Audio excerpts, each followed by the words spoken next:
Man, if everybody could see us on video, Jacob, we were harmonized in perfect tune with each other.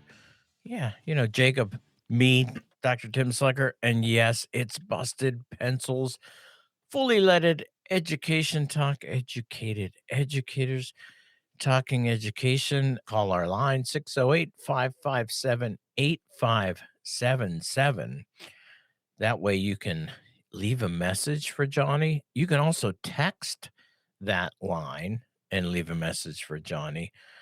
Or Jacob, I'm going to put this out there for the homeroom today. I actually am soliciting feedback today in this episode of the homeroom because I going to my work today.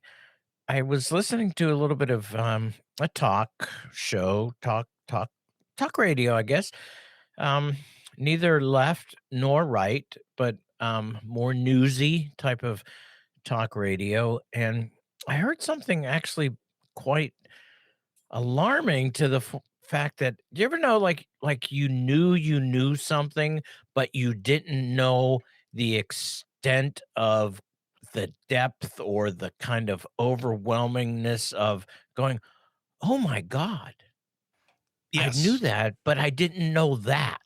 And sometimes you know something as a basic factual statement, but you don't let the gravity of the immensity of the situation really sink into you until you have that moment where things start to click. Yeah, it's like, "Poof, holy crap." And that's what happened to me today. Listening to a little bit, and Jacob, this is why I'm saying I really want if you're a listener, well, then you're listening. So that would be you right now. Um, so if you happen to be one of those people who are listening right now, listener, we really do. We want to hear from you on the topic that I'm about to bring up because Jacob, we know that the education department, the Department of Education, federal, whether it was Doge or the current administration, but and also the new Secretary of Education. What was the number one goal that was going to happen to the Department of Education, Jacob? I believe the number one goal was to have it not exist anymore. But I also more things like we need more conservative ideas in teaching. Yeah, it was like this kind of what do you want to say? Uh, oh, yeah, which one is it? Are they shutting it down or are they just repositioning it to promote only a certain ideology? Yeah. But actually the decommissioning, while it would take an act of Congress to actually totally do away with it. But what has happened, Jacob, through Doge, the cuts, the decimation of the people who actually worked there, nonpartisan people whose job was simply that they worked for the Department of Education.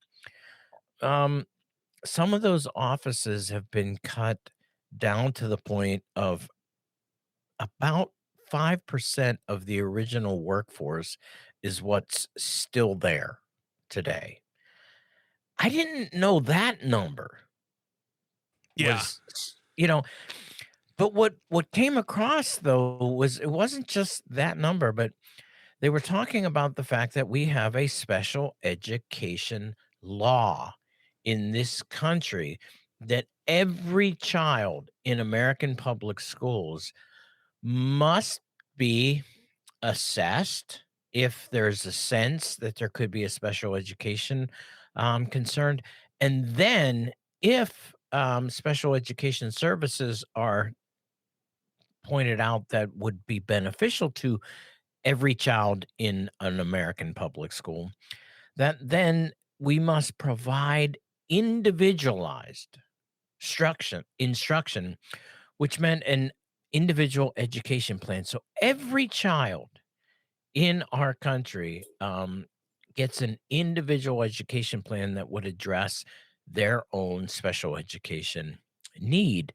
And this isn't something you go, boy, wouldn't that be nice if we required that?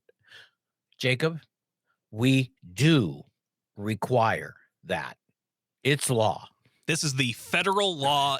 You have to have these individualized education plans for our special needs students in schools. Now, Tim, I assume that this is leading up to you telling me that that is happening and everything's going great. Well, so we have roughly, at least according to the news I was listening to this morning, about 7 million children in this country that are receiving some form of special education.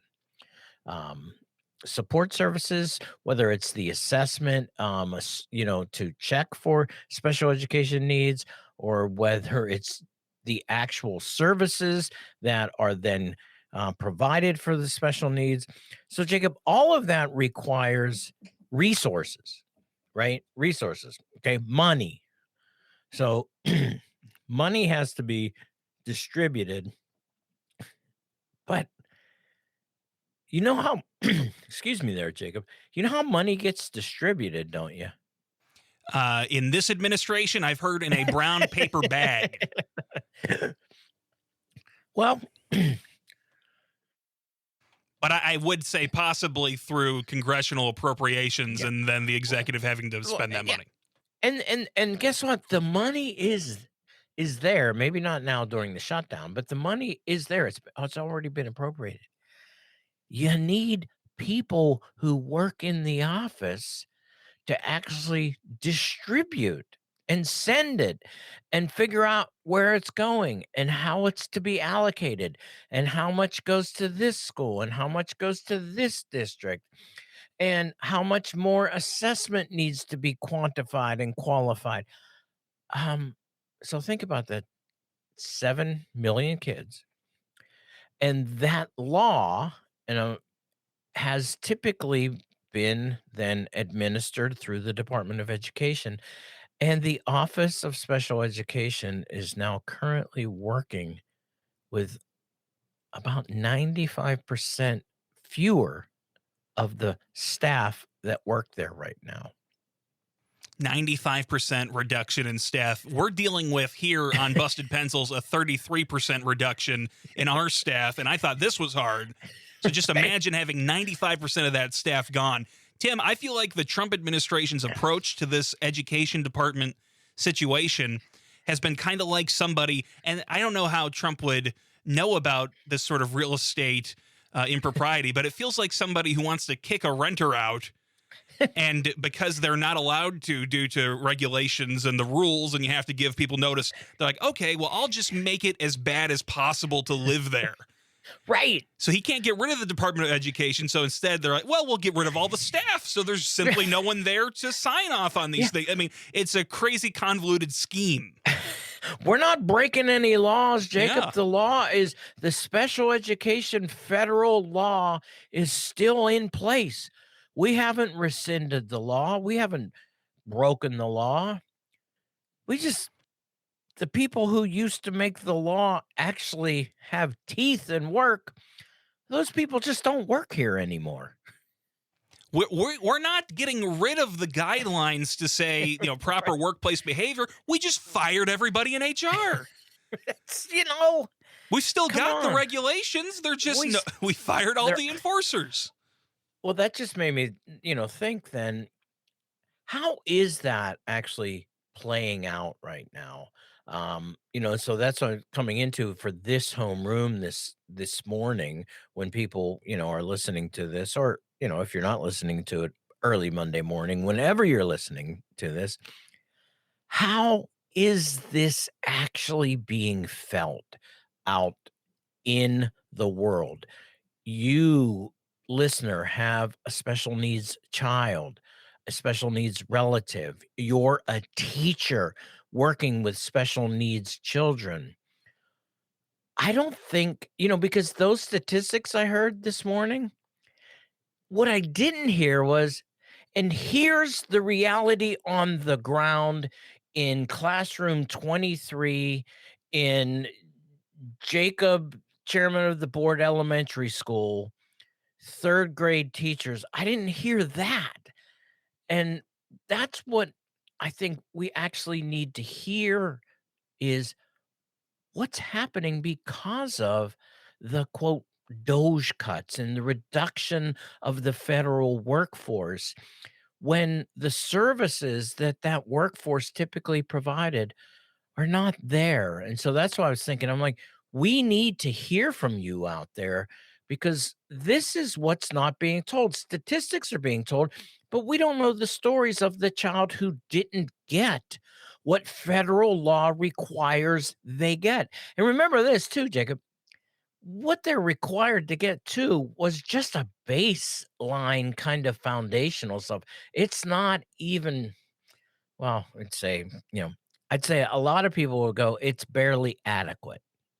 Yeah, What go ahead. absolutely. Yeah, my brother Alex is an adult with special needs, so we've gone through the education system, getting various services and going through it. And I think everybody who has a special needs person in their life going through the education system has kind of a checkered record with how satisfied they are with things. But I know one thing, Tim, is you're never going to find somebody who said that the problem with the services they had is that it was just too much money was given to it, too much of a service.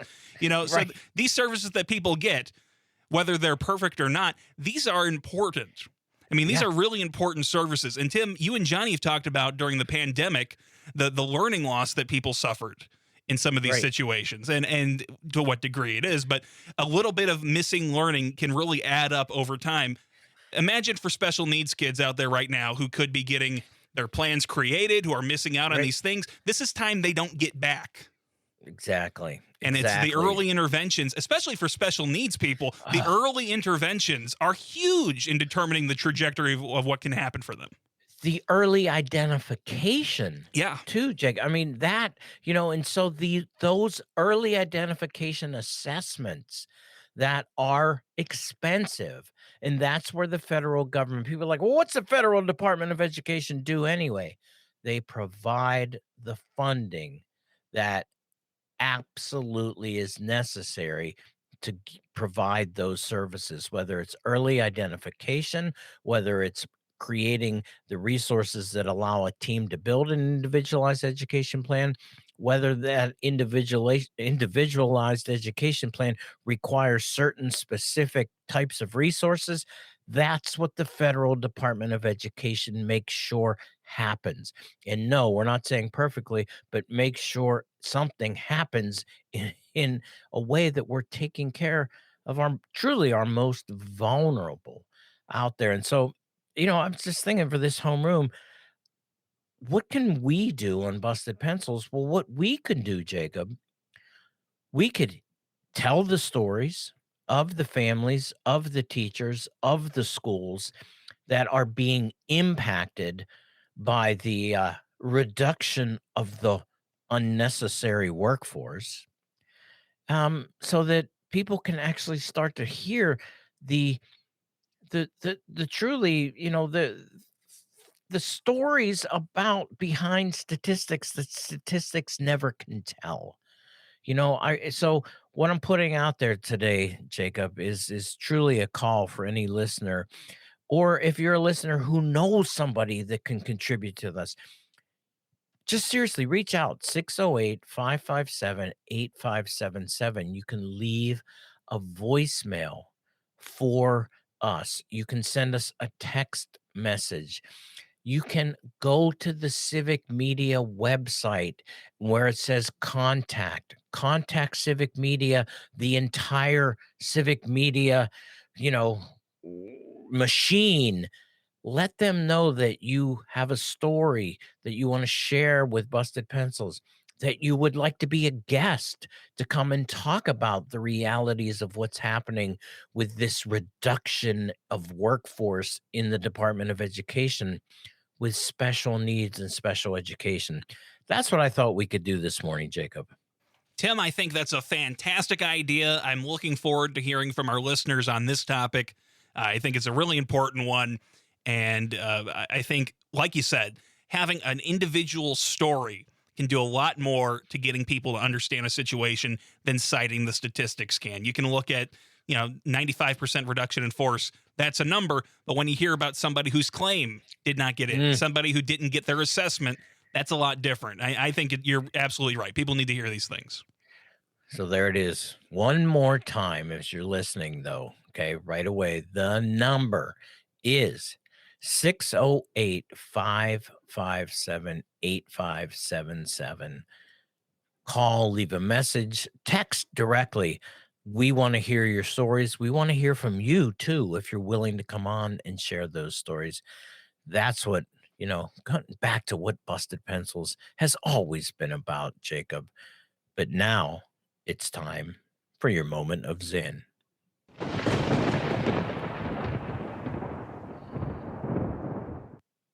Education becomes most rich and alive when it confronts the reality of moral conflict in the world.